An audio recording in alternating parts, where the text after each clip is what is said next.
Olá, está no ar mais um Direto da Redação, nesta quarta-feira, dia 30 de outubro, finalizando o dia de outubro, né? O mês de outubro, aí, dia 30, penúltimo dia, amanhã, Halloween, para quem gosta da noite de bruxas. Amanhã tem um dia repleto aí de trick and tricks, para quem gosta dos termos americanos, doces ou travessuras para os brasileiros que curtem aí essa cultura meio norte-americana que foi implantada aqui no Brasil.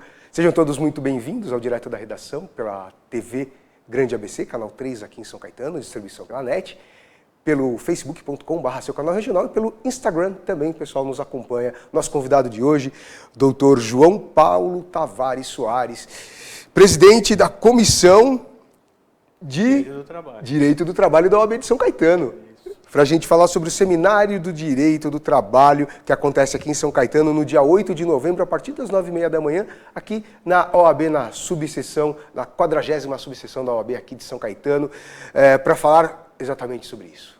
O direito trabalhista ou a reforma trabalhista.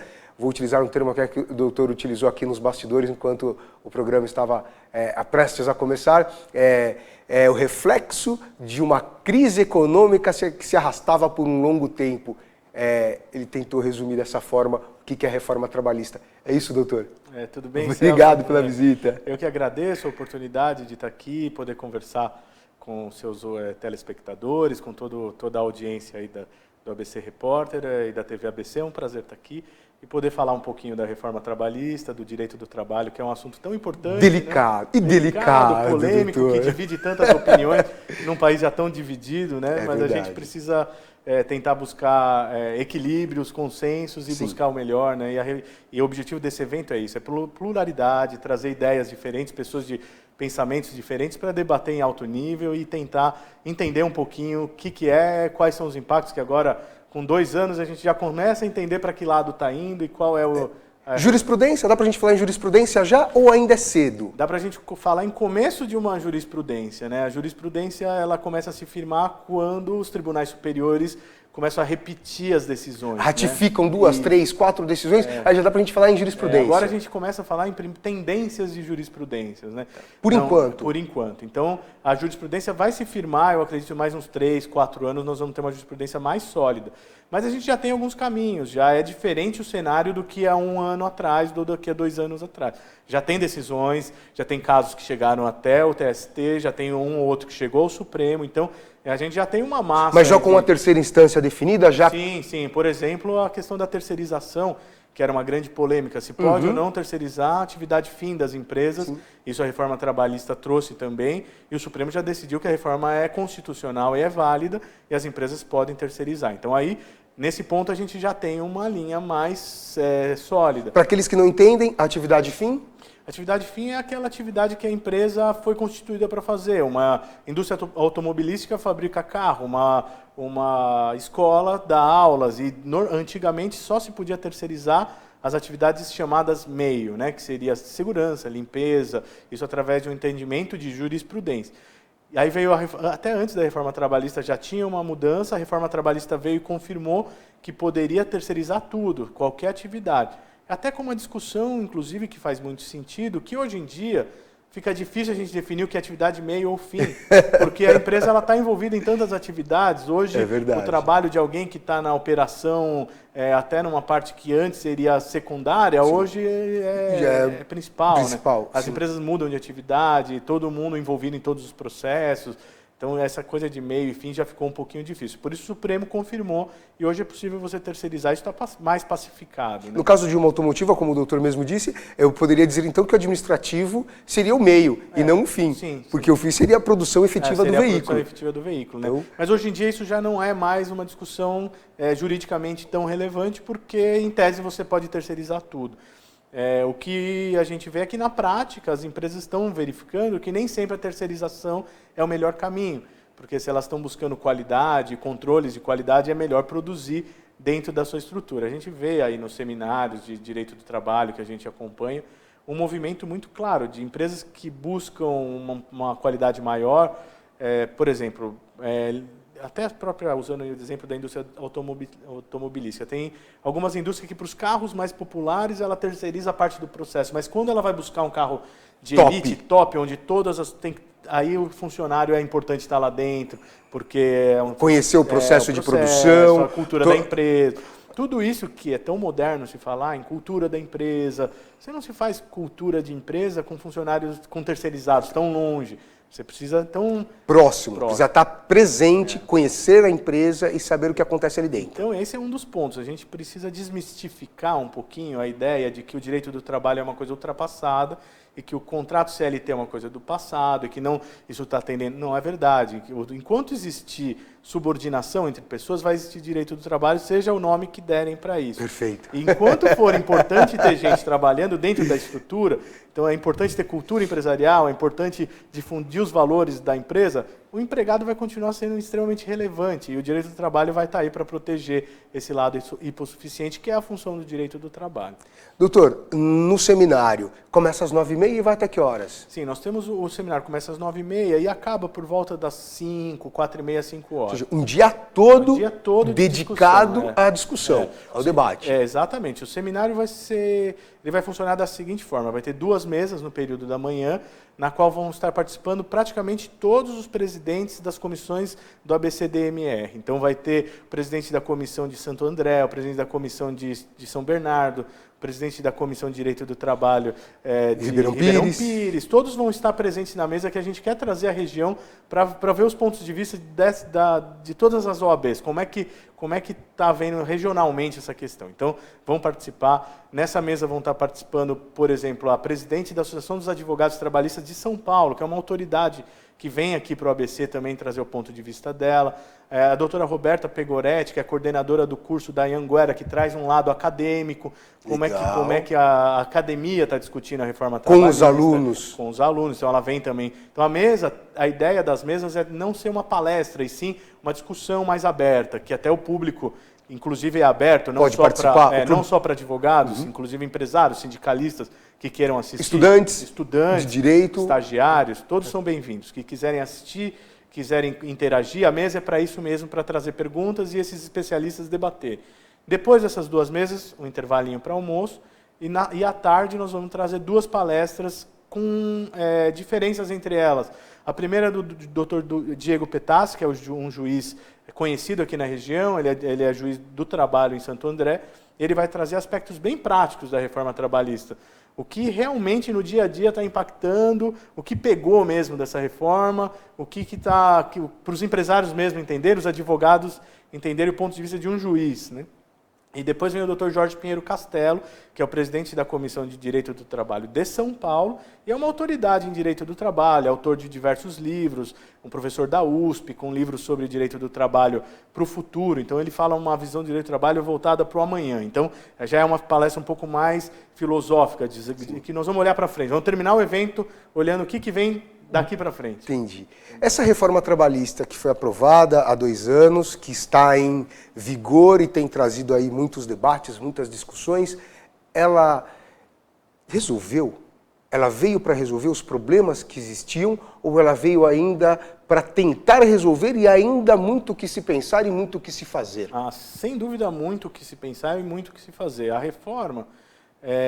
eu tenho até uma frase assim meio didática de impacto para dizer que a reforma trabalhista ela talvez trouxe o direito do trabalho para o século XX, ele estava no século XIX, a gente já está no século XXI, então ela não resolve,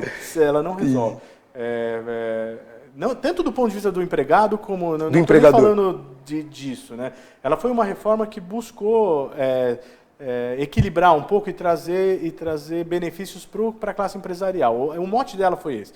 Ela foi trazer, a ideia era gerar mais empregos, era desburocratizar um pouco as relações de trabalho e diminuir a carga de processos trabalhistas. Se a gente analisar essas 2 promessas que ela fez, ela cumpriu a de reduzir o processo trabalhista, mas não cumpriu a de gerar emprego. Então, ela reduziu o processo trabalhista, sim, no primeiro ano teve uma queda brusca de 30%, mas isso está recuperando, e nós vamos discutir isso no seminário. Por que reduziu? Será que houve pacificação dentro das relações? Ou será que houve alguns mecanismos que impediram o trabalhador o receio, o medo. De ele entrar e isso foi represado e tende a voltar?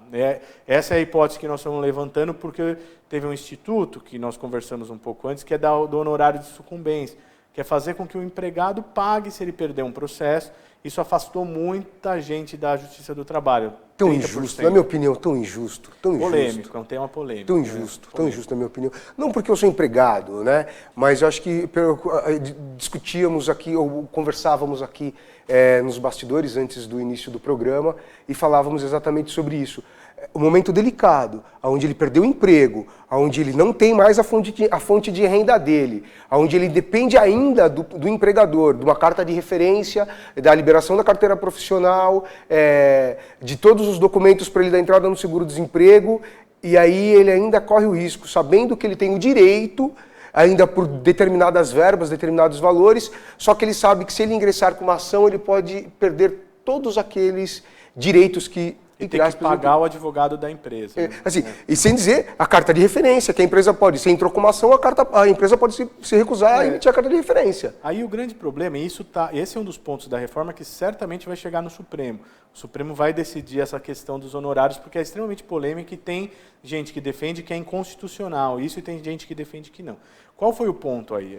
O argumento de quem defende os honorários de sucumbência é porque é para dar uma moralizada na Justiça do Trabalho, como se houvesse uma indústria da reclamação trabalhista. Muitos processos improcedentes, processos com pedidos acima dos valores e tal. De fato, existiam talvez uma outra distorção que foi corrigida. Agora, talvez a maneira de corrigir a distorção não é você penalizando a grande massa, né? Teria vendo os casos pontuais e penalizando com uma litigância de má-fé.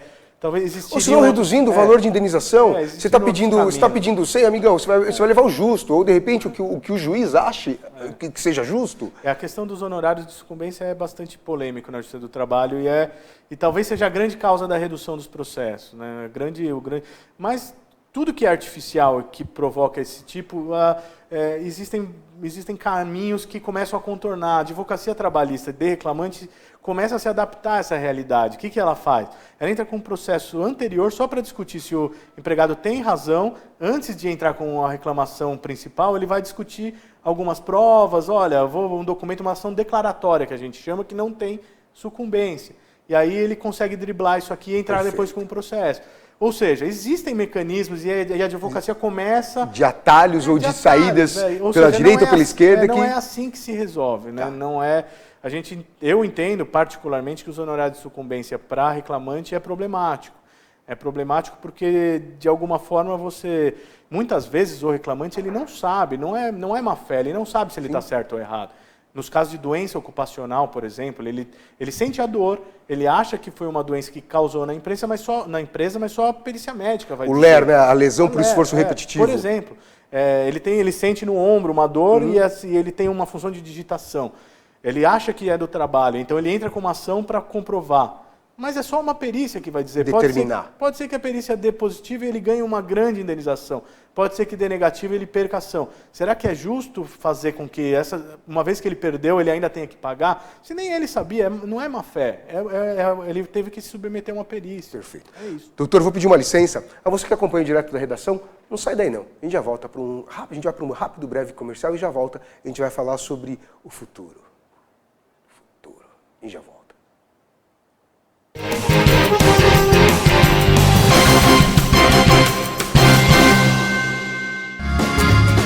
Viaje mais! Prepare-se para conhecer os mais belos lugares do planeta, de segunda a domingo em 2 horários, às 13h30 e à meia-noite, na rede NGT Canal 48 Digital e na TV Grande ABC Canal 3 NET. Agora você tem um encontro marcado com Walter Esteban no programa Viaje Mais.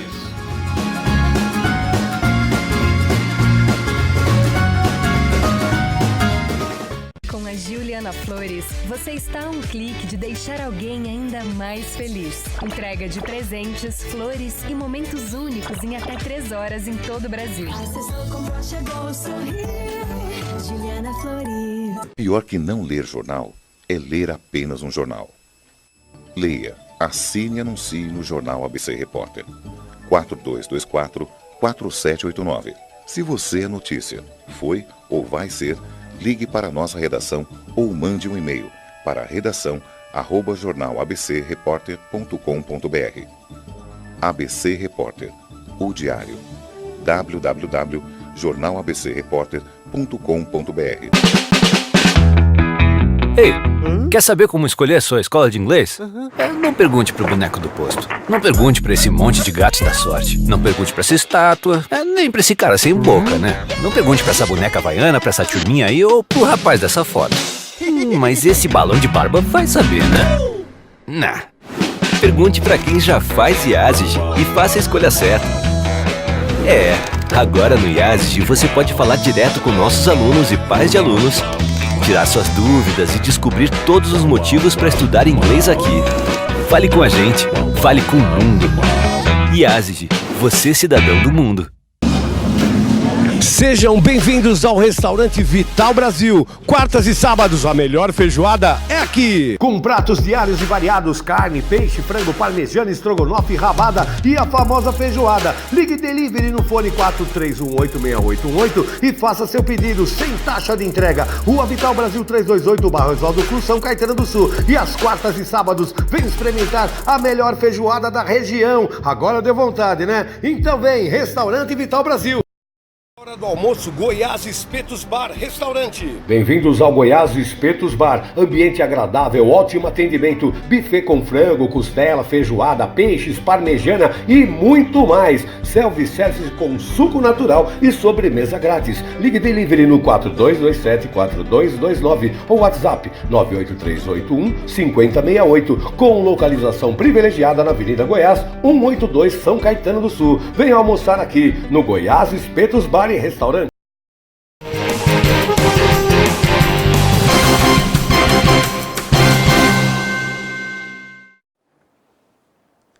Estamos de volta com o Direto da Redação nesta tarde maravilhosa de quarta-feira, dia 30 de outubro. Agora, 16 horas e 24 minutos. Nosso entrevistado de hoje é o Dr. João Paulo Tavares Soares. Nós estávamos falando aqui sobre direito, reforma trabalhista, porque é a pauta, é o tema do seminário que acontece no próximo dia 8 de novembro, a partir das 9h30 da manhã, aqui na OAB de São Caetano. Antes, que não dê tempo de falar, então todos estão convidados. A mesa será composta, as mesas serão compostas por advogados, por doutores, todos eles, cada um na sua área, mas todos eles relacionados diretamente com o trabalho, com o direito do trabalho. Tudo ligado ao direito do trabalho. Um que já foi sindicalista, já tem direito... Sim, um advogado ligado ao direito sindical, o Dr. Sérgio Macari, uma grande liderança no direito coletivo, professor conhecido aí na região do ABC, já advogou muito tempo o Sindicato dos Metalúrgicos. Tem os advogados todos atuantes, todos, mesmo os presidentes de comissão, são advogados trabalhistas atuantes. Sumidades, teremos sumidades do direito trabalhista para debater esse tema, reforma trabalhista. Você quer participar? Então é aberto a todos. Não tem discriminação. É funcionário, é trabalhador, é estagiário, é sindicalista, é empresário, é empreendedor. Todos têm o direito de participar. Como você faz para participar? Vou pegar minha colinha aqui, hein? Ó, tudo digital, celular. A gente vai falar sobre isso, sobre o futuro, Então vamos lá. Informações e inscrições. Então, inscrição. Mediante a doação de uma lata ou um pacote de leite integral em pó de 400 gramas na recepção do evento. O e-mail é são.caetano.sul, então é sal, sem o tio, sal.caetano.sul@oabsp.org.br ou 4231-1300, 4231-1300. O evento ou o seminário acontece na Casa da Advocacia e da Cidadania, na Estrada das Lágrimas 361, aqui em São Caetano. Pegou a caneta? Não? Então vamos lá. Agora deu tempo, hein? Então anota lá. sal.caetano.sul@oabsp.org.br ou 4231-1300. Na portaria, você vai ter que deixar 400 gramas, uma latinha ou um pacote de 400 gramas de leite em pó integral, que será doado a entidades, é isso? Sim, entidade. Maravilha. Então, futuro, doutor. A reforma trabalhista, falávamos aqui também no bastidor, enquanto o comercial acontece, enquanto nada entra no ar, a gente fica conversando aqui para saber os rumos do nosso bate-papo. E falávamos do futuro. A reforma pensou no futuro?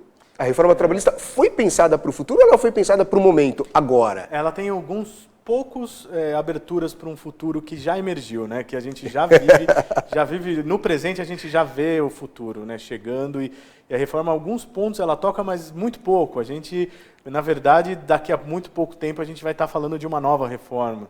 Porque Pouco tempo? Pouco tempo. Eu acredito que 10 anos? Talvez em pouco tempo a gente precise refletir, porque novas relações de trabalho inteiramente novas, completamente disruptivas estão chegando.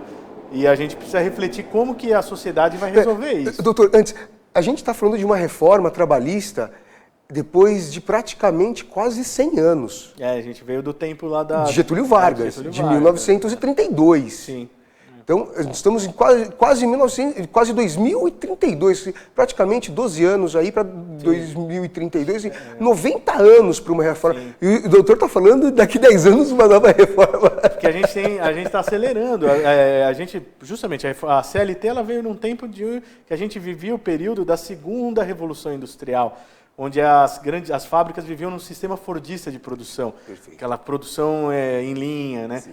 Hoje a gente vive a quarta Revolução Industrial. Talvez essa reforma ela estava com a cara da terceira Revolução Industrial, que é quando começou a chegar a internet. 80, década de 1980. Não, até 2000, a gente pode falar até 2000 e pouco, quando a internet já estava entre a gente. Começou a pegar força, tomar corpo. Mas ainda não era essa realidade de 2, 3, 4 anos atrás, dessa internet das coisas, da inteligência artificial, Sim. IoT, tudo isso que está chegando agora, que é novo, que é a quarta Revolução Industrial, que vai levar a uma nova organização do trabalho. Então, a gente está falando da quarta Revolução Industrial, certamente vai precisar de um direito do trabalho 4.0. E isso leva, talvez, a uma nova reforma. Uma nova reforma. Não descarto. Sim. Ou uma nova reforma, ou mudanças pontuais, ou um novo modelo, a gente vai ter que discutir, porque as relações mudaram.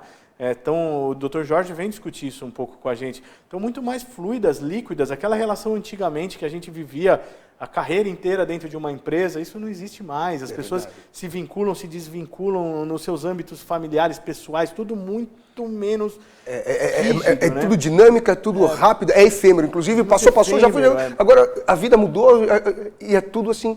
Você piscou o olho, mudou. E a gente tem que atentar para isso, para não ficar também num discurso do passado, maniqueísta, se essa reforma é certa ou errada, se ela é de direita ou se ela é de esquerda. Não. Talvez não seja esse o ponto. O ponto é a gente discutir. A gente está olhando para onde está indo o trabalho, para onde está indo a organização do trabalho e como a gente pode proteger as pessoas mais vulneráveis nessa organização do trabalho. Quem são essas pessoas vulneráveis? O direito do trabalho nasceu para isso. Nasceu para não deixar... É um direito humano, fundamentalmente. São as pessoas humanas que trabalham, que colocam a força de trabalho para as corporações. Então, não é contra. A gente precisa proteger as pessoas. Nós somos pessoas. Sim. Todos somos pessoas. Né? Então, doutor, a reforma tirou o poder do sindicato? de certa forma, ela tira, assim, ela tenta desmobilizar o sindicato da maneira com que ele funcionava antigamente. Né?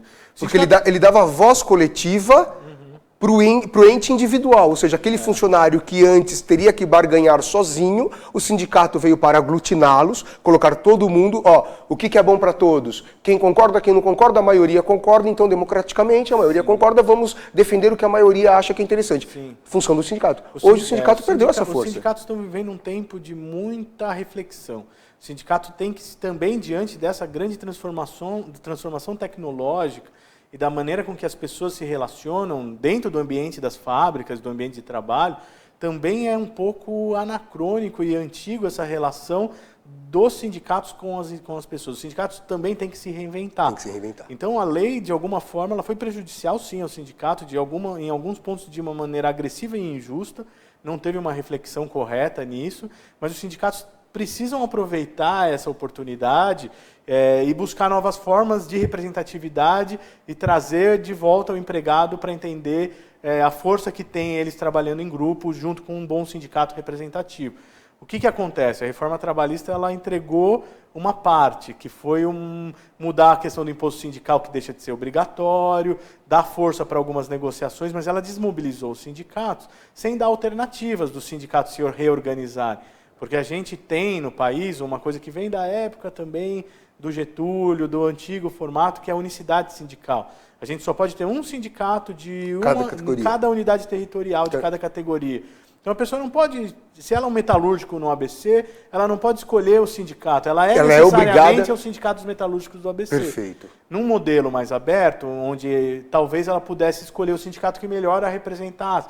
E aí os sindicatos pudessem... Ter 2, 3 sindicatos da mesma categoria. Que tem uma linha, outro que tem outra linha, que a convenção vai mais para um lado, que puxam... E aí sim o empregado se sentiria mais representado.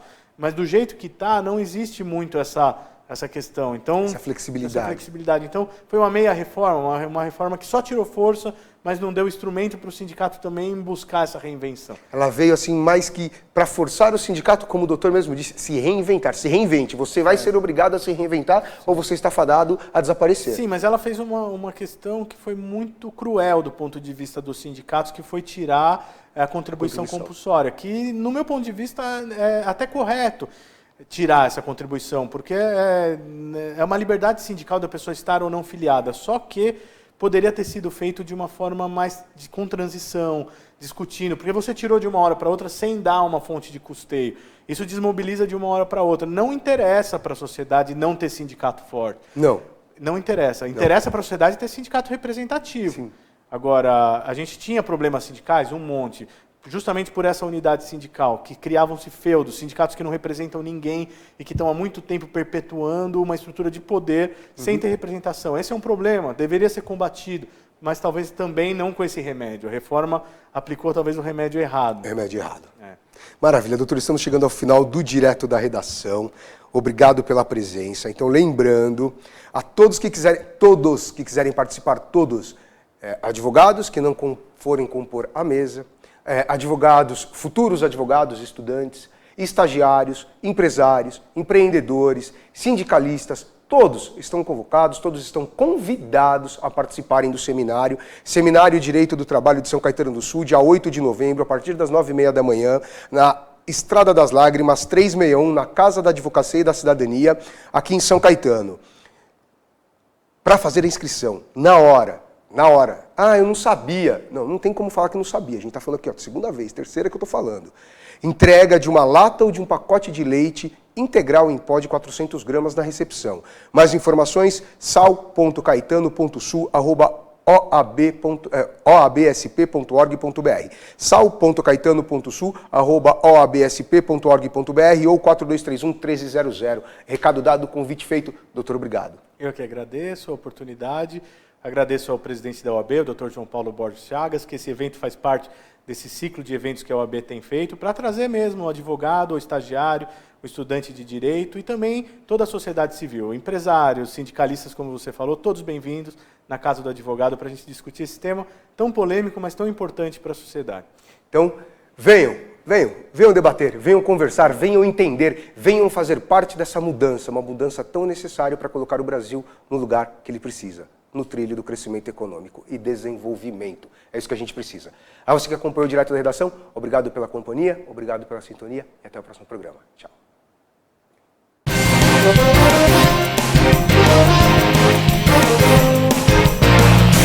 Thank you.